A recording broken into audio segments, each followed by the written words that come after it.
Prince Xavier of Bourbon-Parma. Xavier, Duke of Parma and Piacenza, known in France before 1974 as Prince Xavier de Bourbon-Parme, known in Spain as Francisco Javier de Bourbon-Parma y de Braganza, or simply as Don Javier, 25 May 1889, 7 May 1977, was the head of the ducal house of Bourbon-Parma and Carlist claimant. He was the second son of the last reigning Duke of Parma, Robert I, and his second wife, Infanta Maria Antonia of Portugal, although born after his father lost the throne. Educated with austerity at Stella Matutina, he grew up in France, Italy, and Austria, where his father had properties. During World War I, he joined the Belgian army, fighting with distinction. With his brother Sixtus, he was a go-between in the so-called Sixtus Affair, a failed attempt by his brother-in-law, Emperor Charles I of Austria, to negotiate a separate peace with the Allies 1916–1917 through the Bourbon-Parma brothers. In 1936, Don Alfonso Carlos de Bourbon, Duke of Madrid, died, ending the male line of Carlist pretenders to the Spanish throne descended from Infant Carlos, Count of Molina. Having no children with his wife, Maria das Neves of Portugal, Don Alfonso Carlos designated her nephew Xavier to succeed him as regent in exile of the Carlist communion and as Grand Master of the Order of Prohibited Legitimacy. During the Spanish Civil War 1936–1939, he entered Spain twice, and the Carlist troops, known as Requetes, sided with the nationalists of General Franco. He visited the North Front and Andalusia, but was expelled from Spain in 1938. He settled in France at the castle of Bastes, a property of his wife. During World War II, he re-enlisted in the Belgian army. After Belgium and France were invaded by the Nazis, he moved to Vichy and took part in the French resistance. Arrested by the Gestapo in 1941, he was condemned to death for espionage and terrorism. Pardoned by Pétain, he was confined in Clermont-Ferrand, Schirmeck, Natzwiller, and lastly, in September, he was imprisoned in Dachau, from which he was freed by the Americans in April 1945. During the 1950s and 1960s, he was active in the Carlist movement. In May 1952, persuaded of the need to be appointed king by the National Council of Traditionalist Communion, he agreed to conclude the 16 years of his regency by being proclaimed King of Spain in Barcelona under the name Xavier I. Soon thereafter he was expelled from Spain by order of the Francoist government. At the death of his unmarried nephew Robert of Parma, by then he was in frail health, having suffered life-threatening injuries in a 1972 traffic accident. He transferred all political authority to his eldest son, Prince Carlos Hugo of Bourbon-Parma, and formally abdicated as the Carlist king in his elder son's favor in 1975. Road to Spain. Family. Xavier was born to a highly aristocratic Bourbon-Parma family. In the mid-18th century, the branch diverged from the Spanish Bourbons, who in turn diverged from the French Bourbons few decades earlier.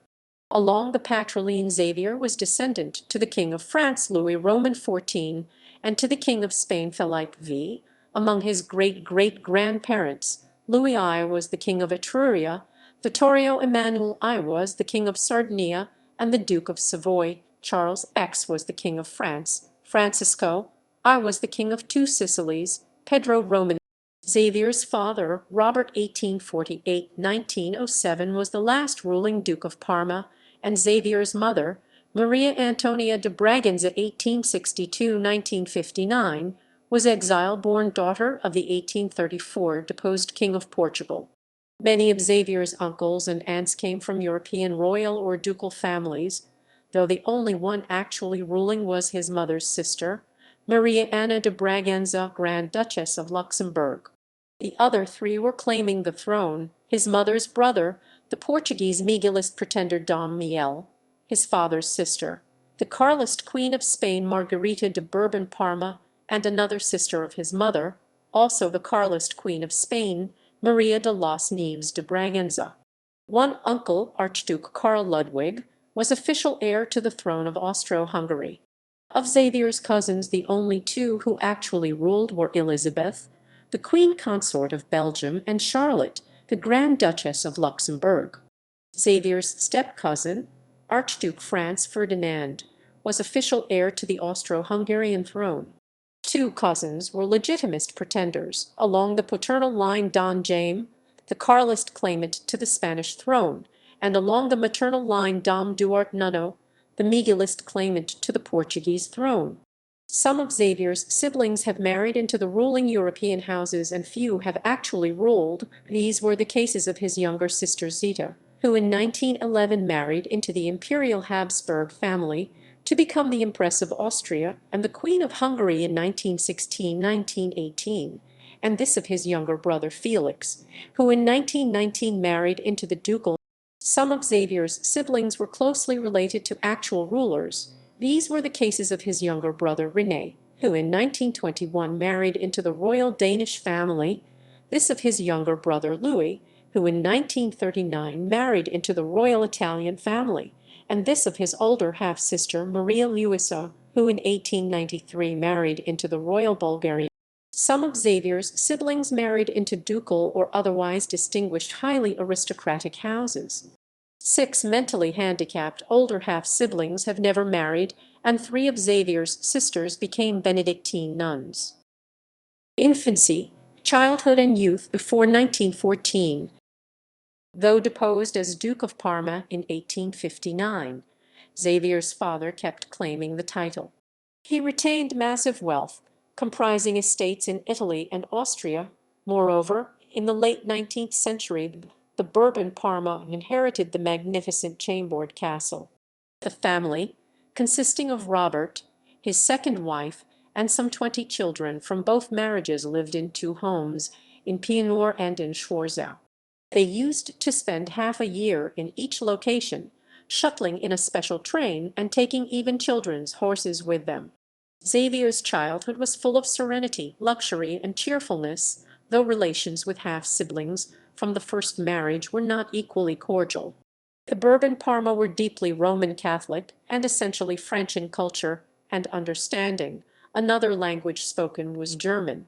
In his childhood, Xavier picked up also Italian spoken with the Pianur locals, English spoken with various visitors, Portuguese and Spanish used in certain relations, and Latin used in church.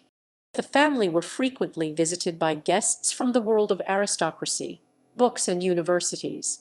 In 1899 Xavier followed in the footsteps of his older brother Sixt and entered Stella Matutina, a prestigious Jesuit establishment in the Austrian Feldkirch.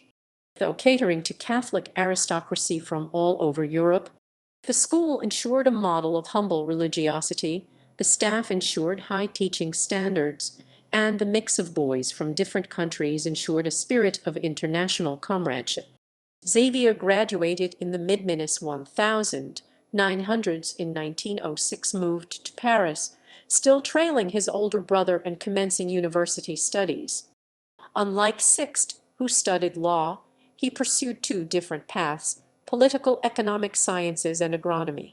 He completed both, graduating as engineer in agronomy and doctor in politics/economy.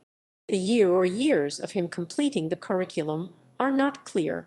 One source points to 1914. He has never commenced a professional career. In 1910 the wealth of the late Robert Bourbon-Parma was divided among the family. Children from the first marriage, and especially Eli, custodian of his handicapped siblings, were allocated most of the real estate. Robert's second wife and children from the second marriage were earmarked hefty financial compensation, usufruct rights, and minor properties. Already on his own, Xavier was based in Paris but cruised across Europe. One reason was family business, often with political background, e.g. in 1911 Xavier traveled to Austria to attend the wedding of his sister with Archduke Karl Habsburg, heir to the Austro-Hungarian throne. In 1912 he traveled via Spain to Portugal, accompanying his and during a Portuguese legitimist plot. Another reason was following his personal interest. Xavier seemed heavily influenced by Sixt, who developed a knack for geographical exploration. In 1909, both brothers traveled to the Balkans. In 1912, they roamed across Egypt, Palestine, and the Near East. In 1914, they intended to travel to Persia, India, and possibly the Himalayas. Soldier and diplomat 1914–1918. News of the Sarajevo assassination reached Xavier and Sixtus in Austria en route to Asia. Enraged by murder of their step-cousin, both brothers intended to enlist in the Austrian army to pursue revenge. Things changed when France declared war on Vienna. Though some of the Bourbon-Parma siblings Zita, René, Felix, and Ally sided with Austria-Hungary, with males joining the imperial troops, Xavier and Sixte felt themselves thorough Frenchmen. They openly made plans to enlist in the French army, which might have evoked their detention. It took personal appeals from Zita before the emperor took steps which prevented their incarceration and allowed them to leave Austria for a neutral country. When back in France, Xavier and Sixte indeed volunteered, only to find that French law banned members of foreign dynasties from serving.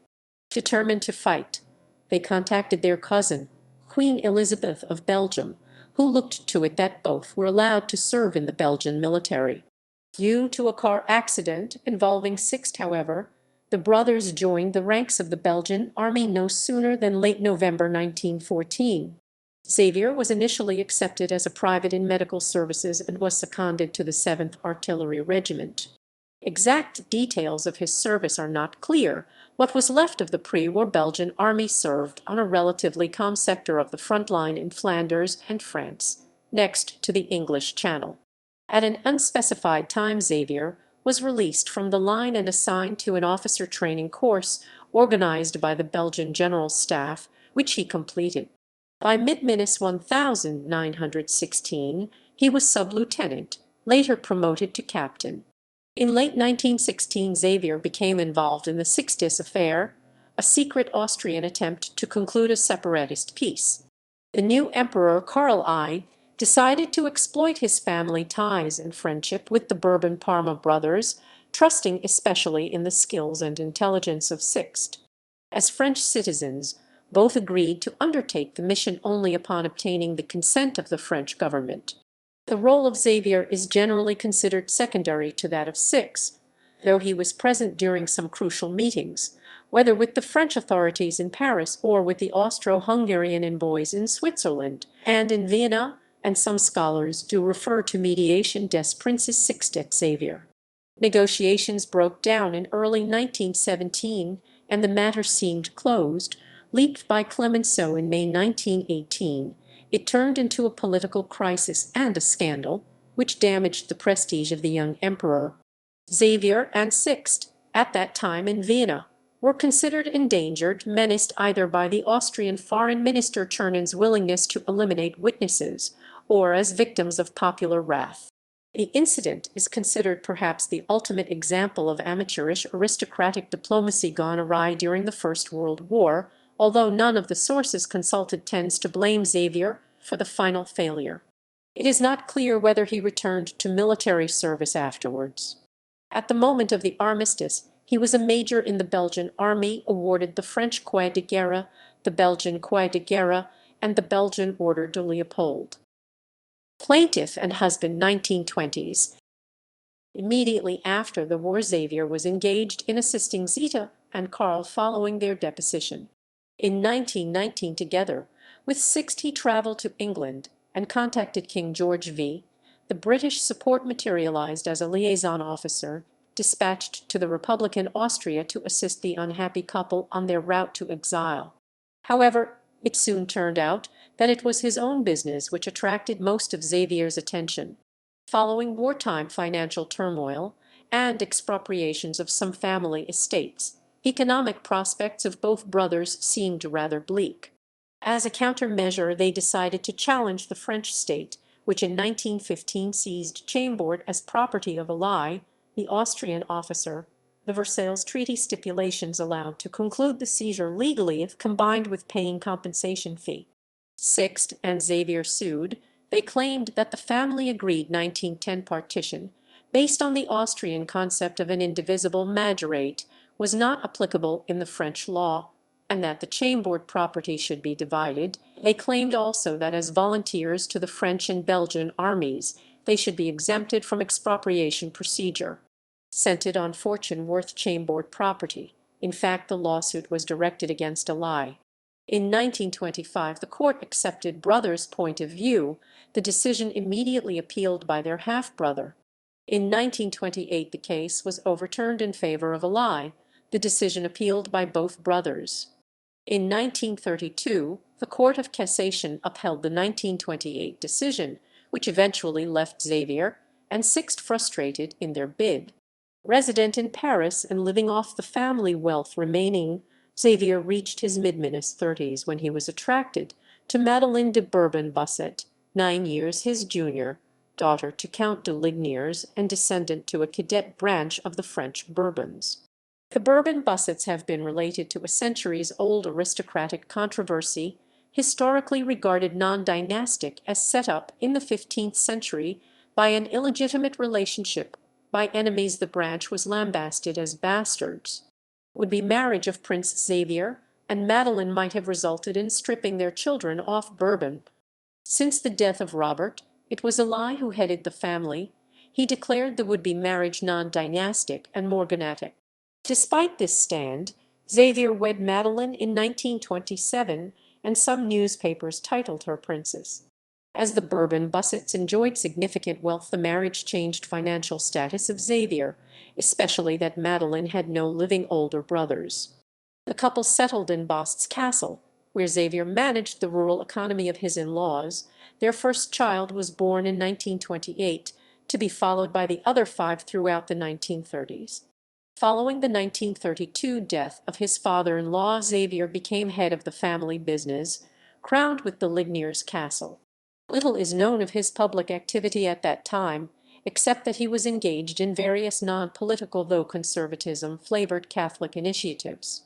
Perhaps the most happy period of his life was punctured by the premature 1934 death of Sixte, for decades Xavier's best friend and sort of a mentor. From Prince Xavier to Don Javier, 1930s. Exact political views of Xavier are not clear. Until the mid-1930s he did not engage in openly political activity, though he figured prominently in some French royalist initiatives.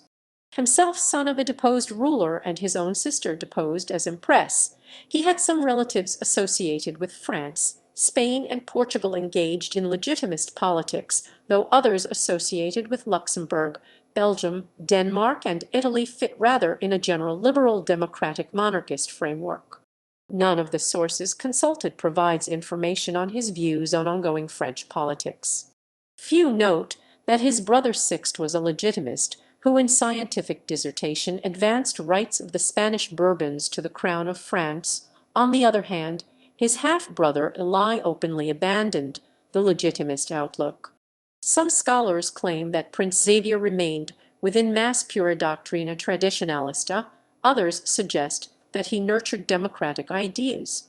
Though his paternal uncle was until 1909 the legitimist claimant to the throne of Spain, succeeded by Prince Xavier's own cousin.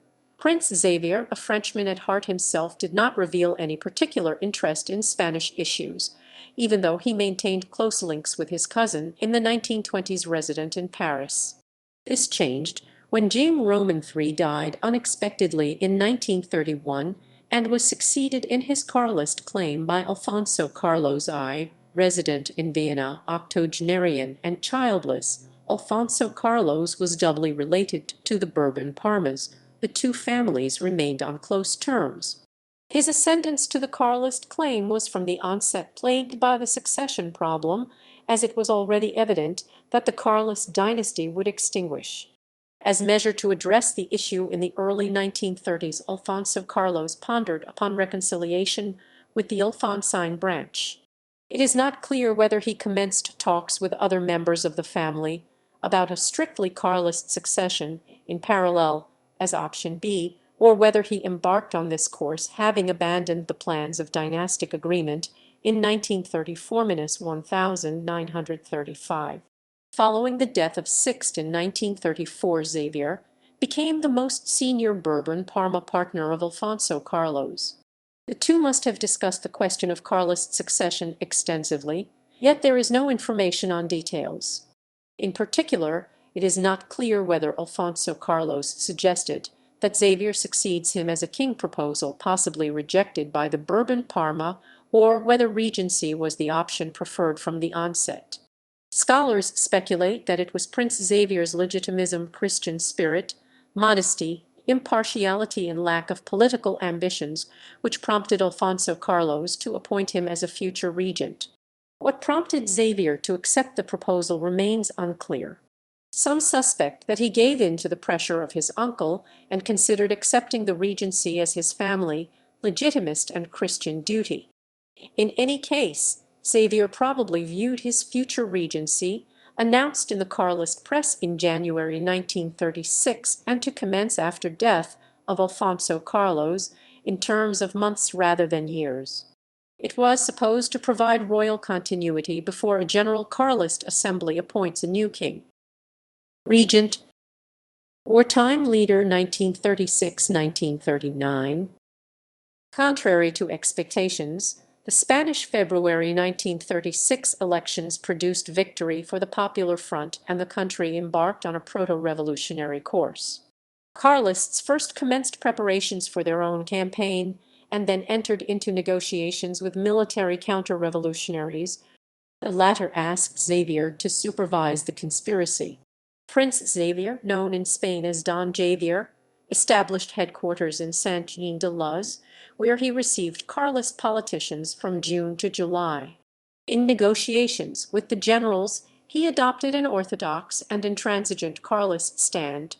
Although some Carlists pressed for almost unconditional adherence to the military conspiracy, Don Javier demanded that a deal for a political partnership be concluded first. He was eventually outmaneuvered, and the Carlists joined the coup on vague terms. Their key asset was the pre-agreed Chief Supremo del Movimiento, General San Giorgio, who in earlier Lisbon talks with Don Javier pledged to represent Carlist interests. The death of San Giorgio was a devastating blow to Carlist plans. Political power among the rebels slipped to a group of generals indifferent if not skeptical about the Carlist cause. Don Javier, in the late summer watching the events unfold from Saint-Jean-de-Luz, was supervising increasing Carlist military effort, yet was unable to engage in discussion with the generals. Following the death of Alfonso Carlos on 1 October, Don Javier was declared the regent. He found himself heading the movement during overwhelming turmoil. Denied entry to Spain, he limited himself to written protests over the marginalization of Carlism within the nationalist faction. Faced with growing pressure to integrate the Carlist organization within a new state party in early 1937, he advocated intransigence, but was again outmaneuvered into a silent wait-and-see stance. Following the unification decree, he entered Spain in May, sporting a Requite general's uniform, and in apparent challenge to Franco he toured the front lines, lifting Carlist spirits. A week later, he was expelled from Spain. Following another brief visit and another expulsion in late 1937, Don Javier aimed at safeguarding Carlist political identity against the unification attempts, though he refrained also from burning all bridges with the emerging Francoist regime. He permitted few trusted Carlists to sit in the Falange Española Tradicionalista y de las Juntas de Ofensiva Nacional Sindicalista, FET executive, but expelled from the Comunión Tradicionalista those who had taken seats without his consent. In full accord with the actual Carlist political leader in Spain, Manuel Falconde, in 1938–1939, Don Javier managed to prevent incorporation into the state party. Thus, the intended unification turned into absorption of offshoot Carlists. On the other hand, Don Javier failed to prevent the marginalization of Carlism, the suppression of its circulars, periodicals, and organizations, and failed to avert growing bewilderment among rank-and-file Carlists.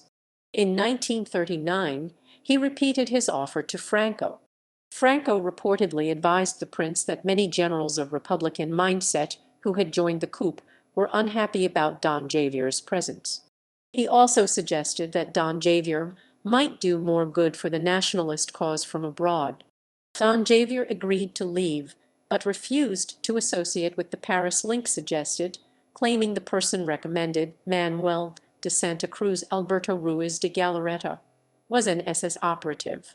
In Manifestation de Ideals, a document was put forth recommending immediate restoration of traditionalist monarchy, with a transitory collective regency, possibly encompassing Don Javier and Franco.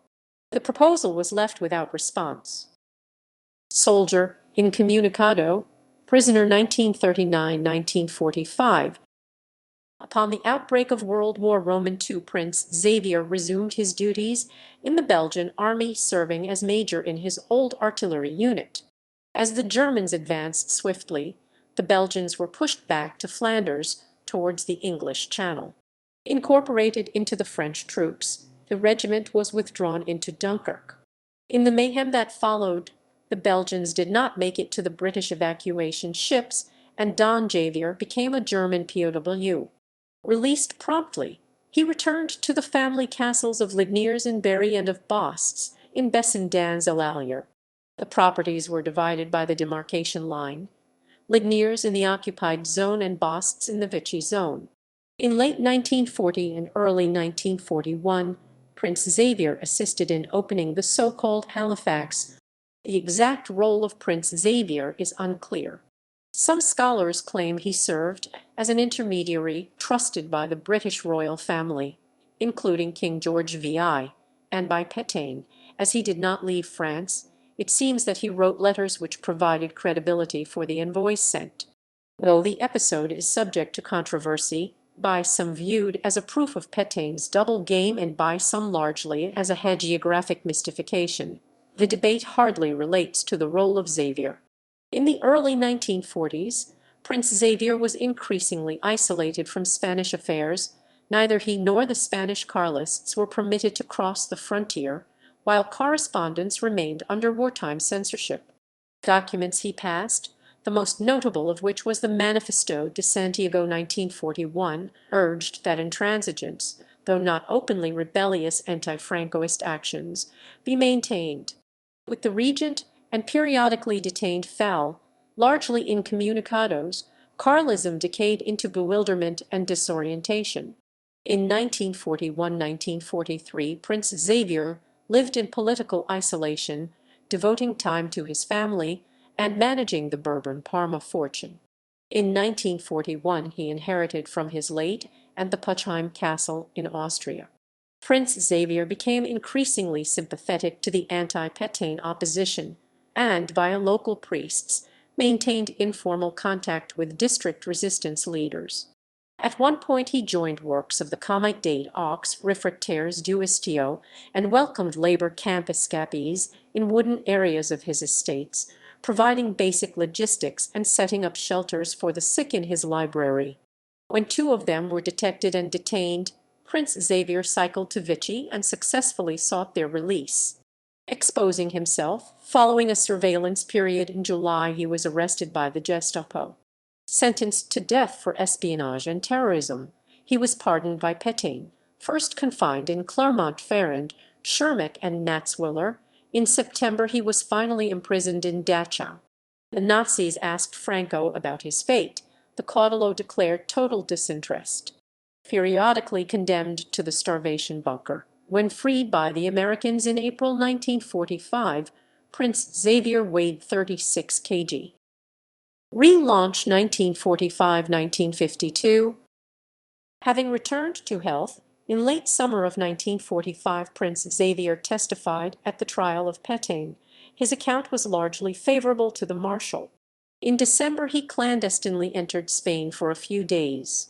In a series of meetings held mostly in San Sebastian, the regent and the Carlist executive agreed on reorganization of basic Carlist structures. Don Javier fully confirmed the authority of Falconde and affirmed the intransigent political line formulated in a 1947 document known as La Unica Solution. It was based on a non-collaborative, though also non-rebellious approach toward Francoism, refusal to enter into dynastic negotiations with the Alphonsine branch, and adopted a hard line toward those who demonstrated excessive support for their own Carlist royal candidates, even if theoretically they did not breach loyalty to Don Javier's regency.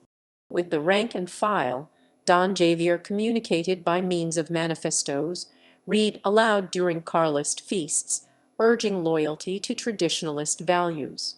In the late 1940s, the policy of Don Javier and Falconde, dubbed Javierismo or Falcondismo, was increasingly contested within the communion. The Civitistas pressed for terminating the regency and for Don Javier to declare himself the king. They suspected that the protracted regency was an element of Don Javier's policy toward Franco. According to them, the regent intended to ensure the crown for the Bourbon-Parma by means of appeasement rather than by means of open challenge. In particular, they were enraged by an allegedly ambiguous opposition toward the proposed Francoist law of succession, considering it an unacceptable backing of the regime. On the other hand, the possibilists were becoming impatient of what they perceived as ineffective intransigence and lack of legal outposts. They recommended a more flexible attitude.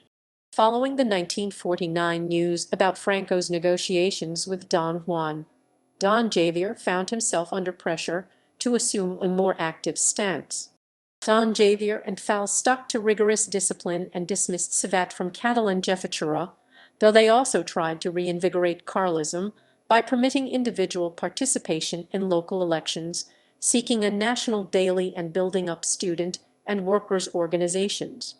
Fal gradually became convinced that the regency was a burden rather than an asset. There were almost no calls to terminate it as initially envisioned by Alfonso Carlos, i.e. by staging a grand Carlist assembly, and there were no signs that Don Javier contemplated such an option. Almost all voices called for him simply to assume monarchic rights himself. During the 1950 tour across Basking-Godas and during 1951 tour across Levant, he still tried to maintain a low profile. In 1952, Don Javier decided to bow to the pressure, apparently against his own will. During the Eucharistic Congress in Barcelona, he published a document, in the form of a letter to his son, that referred to the assumption of royalty in succession to the last king, pending promulgation at the nearest opportunity, and with no mention about the regency. In 1948, upon the wedding of his niece and Bourbon-Parma to Michael I of Romania, Xavier forbade the bride's parents from attending the wedding. King, rather not a king. 1952-1957.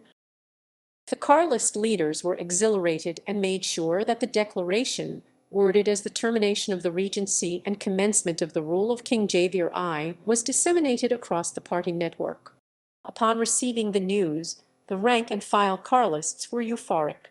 However, the very next day Don Javier acknowledged that, when approached by Spain's Minister of Justice, Antonio Intermendi Bañals, he denied signing the document, explaining that his statement in no way implied he had proclaimed himself a king. These assurances were unconvincing to the Francoist regime which, in a matter of hours, expelled Don Javier from Spain. The years of 1953-54 provide a contrasting picture. Carlist leaders boasted of having a new king, while Don Javier withdrew to Ligniers, reducing his political activity to receiving guests and to correspondence. In private, he downplayed what had already become known as the Acto de Barcelona, dubbing it un tout petit cérémonie. Carlist dissenters, temporarily silenced, started to make themselves heard again. Don Javier seemed increasingly tired of his role and leaning toward a dynastic understanding with Don Juan. His early 1955 visit to Spain en route to Portugal was brief yet fueled angry rumors of forthcoming rapprochement with the Alphonses. At this point, relations between him and Fal reached the lowest point. Fal, attacked from all sides and feeling no royal support, resigned. Don Javier was reputed to have sacked him in a rather cowardly, backhand manner. Fal was soon replaced by a collegial executive. In late 1955, Don Javier issued a manifesto which declared the Carlists custodians of patrimony rather than a political party in search of power. In private he considered his royal claim a hindrance to a broader alliance. In 1956, while en route to a Carlist session in Madrid, Don Javier was overrun at his quarters in Bilbao by Carlist youths who, on knees and with tears and intimidation, made a fervent plea, extracting from Don Javier a commitment to refrain from alliance with the Alfonsists. However, once in Madrid, Don Javier confirmed that he viewed the Acto de Barcelona as a grave error. The Carlist executive demanded clarification, provided in the form of a makeshift note, read by Rafael Gambra, allegedly negotiated earlier, that ruled out agreement with Don Juan. Later the same day Itermendi intervened. Don Javier denied that he had approved the note, which did not spare him another expulsion from Spain. Later the same year Don Javier met the Civitistas in Perpignan and agreed to sign a document rejecting any deal either with the Juanistas or with Franco. However, he declined to sign as king, preferring the vague title of an abanderado, and later insisting that the document be kept private. One episode cost Don Javier another expulsion from Spain. The apparent stalemate was interrupted by emergence of a new force. The young Carlists, disappointed with vacillating Don Javier, focused on his oldest son Hugues instead. Entirely alien to politics and at the time pursuing a Ph.D. in economics at Oxford, he agreed to involve himself in Carlist affairs. Don Javier consented to his 1957 appearance at the annual Montejury gathering of Carlists, where the young prince, guided by his equally young aides, made explicit references to my father, the king. As Prince Hugues was ignorant as to Carlism and barely spoke Spanish, it appeared that his father had not groomed him as his successor, perhaps eager rather to free himself and the entire family from the increasingly heavy Carlist burden. To many it seemed that he had given up prevaricating. Rather a king 1957–1962. Under leadership of José María Valiant and with the consent of Don Javier, the collegial Carlist executive commenced cautious collaboration with the regime. The young entourage decided to introduce Hugues as representing a new strategy and presenting an offer to Franco.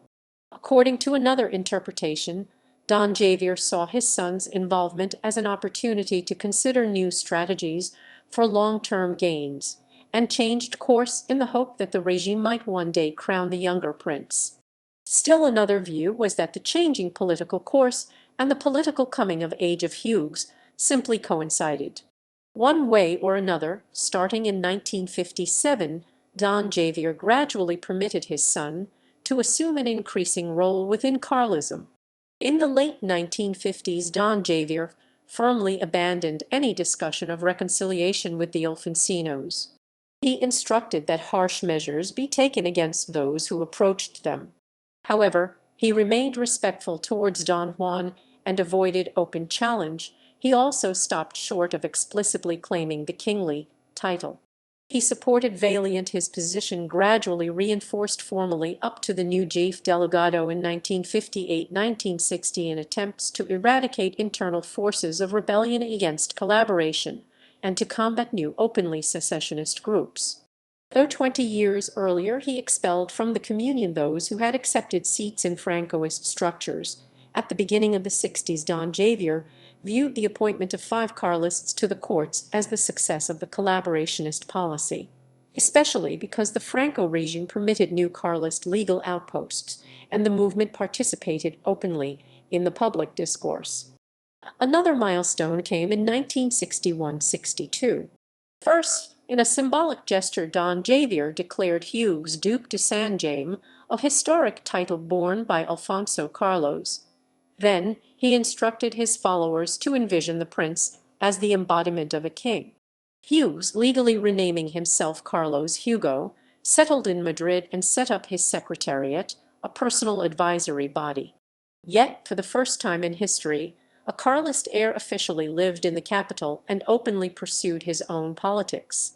From this moment onwards, Don Javier was increasingly perceived as ceding daily business to his son and merely providing general supervision from the back seat. Carlos Hugo gradually took control of communication channels with his father, replacing him also as a key representative of the House of Bourbon-Parma in Spain. Moreover, the three daughters of Don Javier, all in their twenties, with apparent consent of their father, engaged themselves in campaigns intended to enhance the standing of their brother with the Spanish public. The younger son of Don Javier, Sixtus, soon followed suit. King, the father 1962–1969. Carlos Hugo and his aides embarked on an activist policy, launching new initiatives and ensuring that the young prince gets increasingly recognized in national media. In terms of political content, the group started to advance heterodox theories focused on society as means and objective of politics.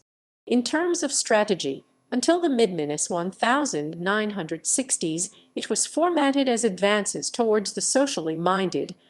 Orthodox traditionalists grew increasingly perturbed by Carlos Hugo's active political advances toward the socially minded, hard Falangist core, which assumed an increasingly Marxist flavor. They tried to alert Don Javier. However, Don Javier gave them repeated assurances that he maintained full confidence in Carlos Hugo. In 1967, Don Javier confirmed that nothing need be added to the Carlist dogma of Dios, Patria Furos, Rey. Yet he also affirmed that new times required new practical concepts. He endorsed subsequent waves of structural changes and declared some personal decisions. By the mid-1960s, Don Javier allowed the communion in Carlos Hugo's control and that of his supporters. In the so-called Acto de Puchheim of 1965, for the first time Don Javier explicitly called himself Rey and consistently claimed that title henceforth. Such writers as Joseph Carlos Clement and Fermin Perez Nieves Borderas maintain that Don Javier was fully aware and entirely supportive of the transformation of Carlism triggered by Carlos Hugo, intended as renovation of genuine Carlist thought and as shaking off traditionalist distortions. Another group of scholars claim that the aging Don Javier, at that time in his late 70s, was increasingly detached from Spanish issues and substantially unaware of the political course sponsored by Carlos Hugo. They argue that he was, perhaps, manipulated and at later stages, even incapacitated by his son and two daughters who intercepted incoming correspondence and re-edited their father's outgoing communications. Another group of scholars largely refrain from interpretation, confining itself to referring readers to correspondence, declarations, and statements. As late as 1966, Don Javier continued to court Franco, but the years of 1967–1969 redefined his relation with Carlism and with Spain. In 1967, he accepted the resignation of Valiant, the last traditionalist bulwark in the executive, and entrusted political leadership of the Communion to a set of collegial bodies dominated by Hugo Carlistas. The move marked their final victory in the struggle to control the organization. In 1968, Carlos Hugo was expelled from Spain. In a gesture of support, a few days later Don Javier flew to Madrid and was promptly expelled for the fifth time. This episode marked the end of an increasingly sour dialogue with the regime and the Carlist shift. When Franco died in 1975, Juan Carlos did indeed become King of Spain. Old King, former King 1969–1977. Resident mostly at Ligniers, Don Javier withdrew, issuing sporadic manifestos, read by his son, at Carlist gatherings. In 1972, Don Javier suffered life-threatening injuries resulting from a traffic accident and formally transferred all political authority to Carlos Hugo. In 1974, upon the childless death of his half-nephew Prince Robert, Duke of Parma, Don Javier ascended as head of the Bourbon-Parmas and assumed the Duke of Parma title. On the one hand, he was in a position to enjoy family life. On the other hand, family relations were increasingly subject to political tension. While Carlos Hugo, Marie-Therese, Cécile and Marie des Neiges formed one team advancing the progressive agenda, the oldest daughter Francoise Marie, the youngest son Sixte, and their mother Madeleine opposed the bid. Sixte, in Spain known as Don Sixto, openly challenged his brother.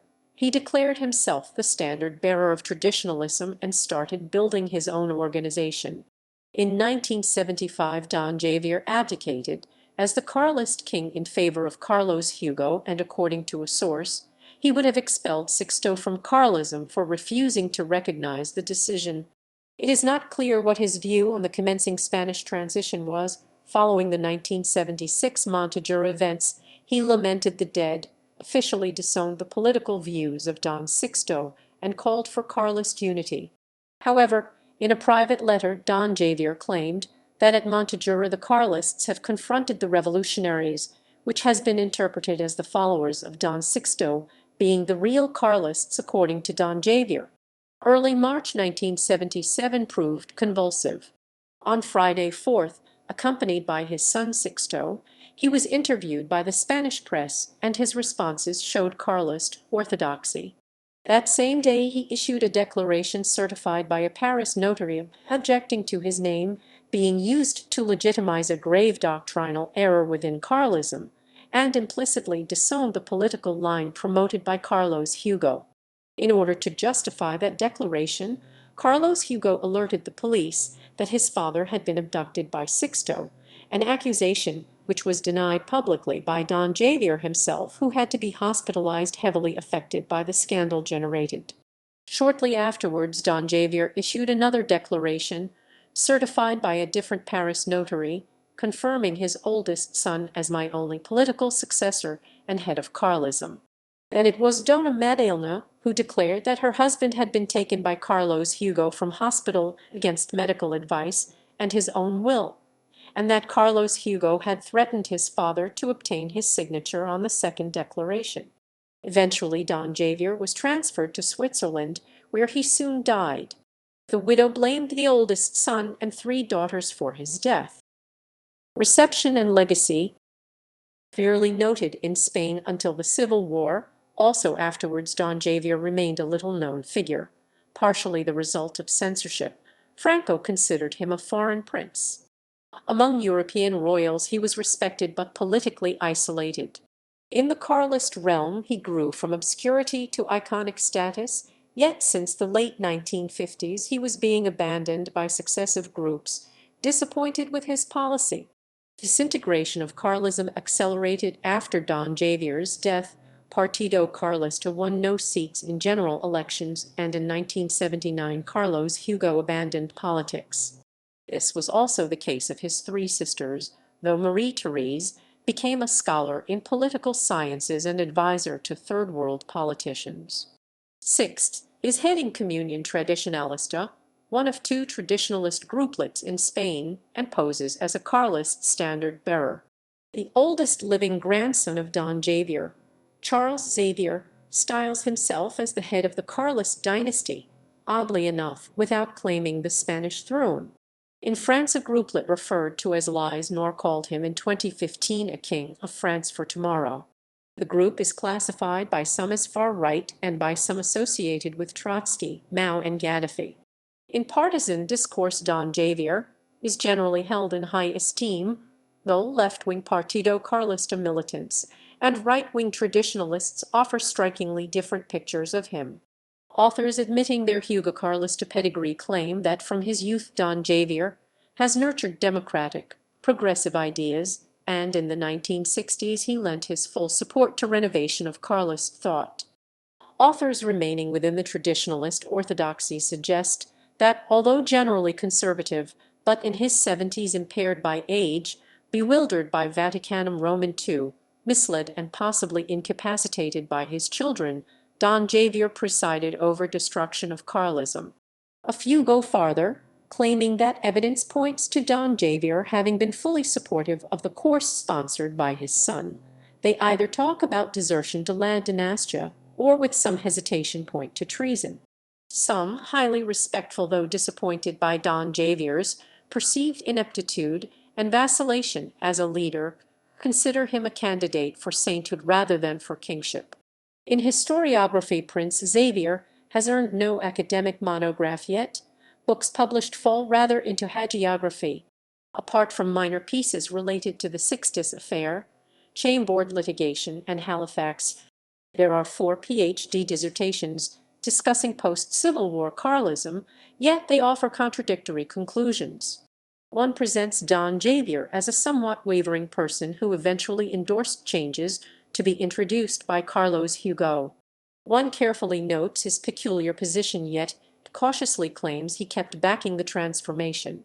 2 point to his contradictory personality and admit that his stand might seem confusing, though they claim that he was generally conservative and was faithful to traditionalist principles. Don Javier was misguided and manipulated, inadvertently legitimizing the change he did not genuinely support.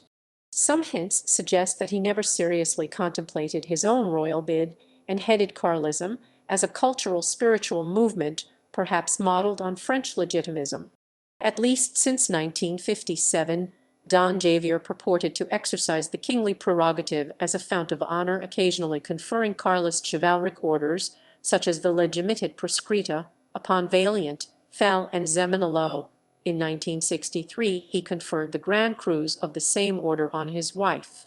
Don Javier has also created and conferred a number of aristocratic titles, but with one exception, Fell condemned only for members of his family: Duke de Madrid and Duke de Saint-James for Don Carlos Hugo, Condesa de Poblet for Dona Cecilia, Condesa del Castello de la Mota for Dona Maria de los Nieves, Duke de Aranjuez for Don Sixto.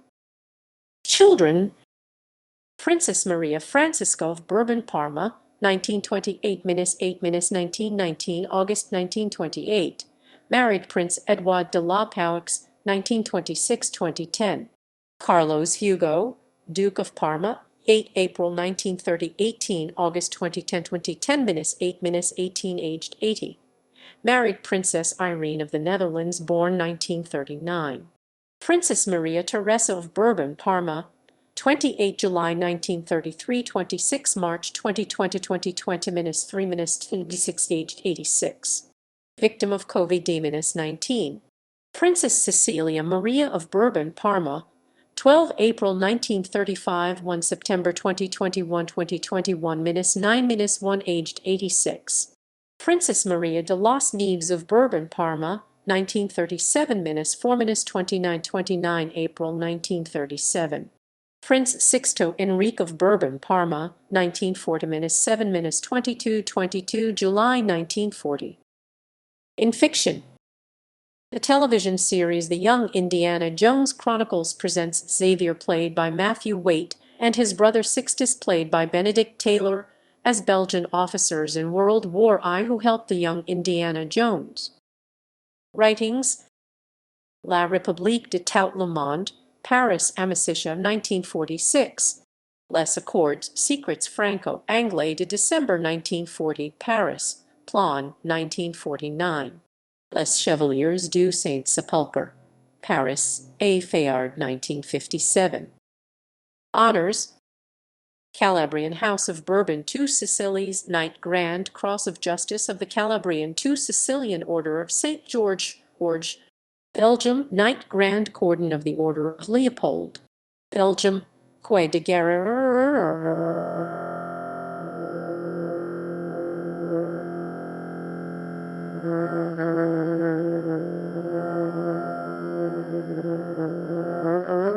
de Guerre.